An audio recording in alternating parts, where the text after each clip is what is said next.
সুনীল গগৈ সঘনে হলনি কৰিছে mobile phone আৰক্ষীয়ে লাভ কৰিছে সুনীল গগৈৰ ফুটপ্ৰিণ্ট কাহিনী ৰাজ্য জোকাৰি যোৱা লখিমপুৰৰ ঢকুৱাখনা কাণ্ডৰ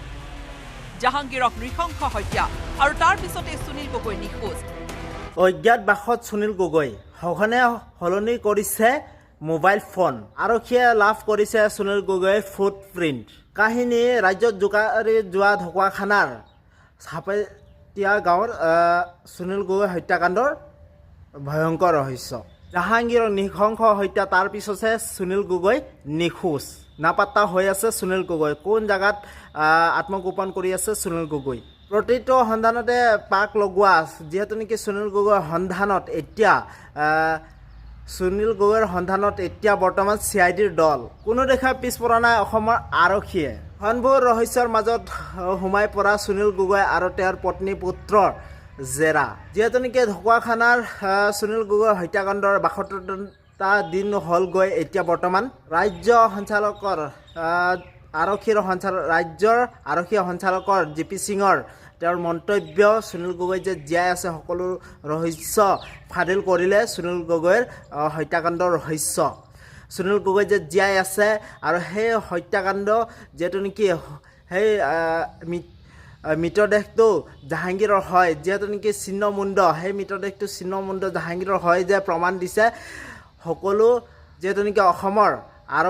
আৰক্ষী সঞ্চালক GP সিং ডাঙৰীয়াই সুনীল গগৈক লৈ ভয়ংকৰ বিস্ফোৰণ অসমৰ আৰক্ষী সঞ্চালক GP সিং ডাঙৰীয়াই সুনীল গগৈ যিহেতু নেকি সেই দিনটোত হত্যা হৈছিল হত্যাৰ পিছৰে পৰা তেওঁৰ ফুটপ্ৰিণ্ট পোৱা গৈছিল আৰু সুনীল গগৈ যে জীয়াই আছে সকলো প্ৰমাণ পোৱা গৈছে এতিয়া আৰক্ষী সঞ্চালকে আৰু তেওঁ সুনীল গগৈ যে এতিয়া সিম কাৰ্ড চেঞ্জ কৰিছে আৰু মোবাইল ফোনো চেঞ্জ কৰিছে সকলো প্ৰমাণ নথিপত্ৰ পাইছে সুনীল গগৈৰ সুনীলৰ CID দলে আৰু আৰক্ষী সঞ্চালকে কৈছে যে ফুটপ্ৰিণ্ট পোৱা গৈছে আৰক্ষীয়ে আৰু এতিয়া সুনীল গগৈ জীয়াই আছে আৰু সুনীল গগৈ বাহিৰত জীয়াই আছে আত্মগোপন কৰি আছে আৰু বাহিৰত তেওঁ আত্মগোপন কৰি আছে সুনীল গগৈ এতিয়া বৰ্তমান জীয়াই আছে ক'ত জীয়াই আছে এতিয়াতো নথিপত্ৰ পোৱা নাই কিন্তু সুনীল গগৈ যে জীয়াই আছে এইটো প্ৰমাণ সহকাৰে পোৱা গৈছে আৰু সুনীল গগৈৰ ফুটপ্ৰিণ্ট পোৱা গৈছে সকলো কথা ৰহস্য ফাদিল কৰিলে আৰক্ষী সঞ্চালক GP সিং ডাঙৰীয়াই প্ৰযুক্তি বিজ্ঞানৰ সহায়ত সুনীল গগৈক সন্ধান চলাই আছে আৰক্ষীসকলে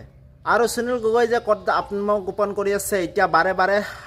সুনীল গগৈৰ পৰিয়ালৰ আৰু তেওঁৰ পত্নী পুত্ৰ সকলোকে জেৰা চলাই আছে যেহেতু নেকি সুনীল গগৈ ক'ত আত্মগোপন কৰি আছে সকলো কথা সুধি আছে তেওঁৰ পৰিয়ালক আৰু এতিয়া ভয়ংকৰ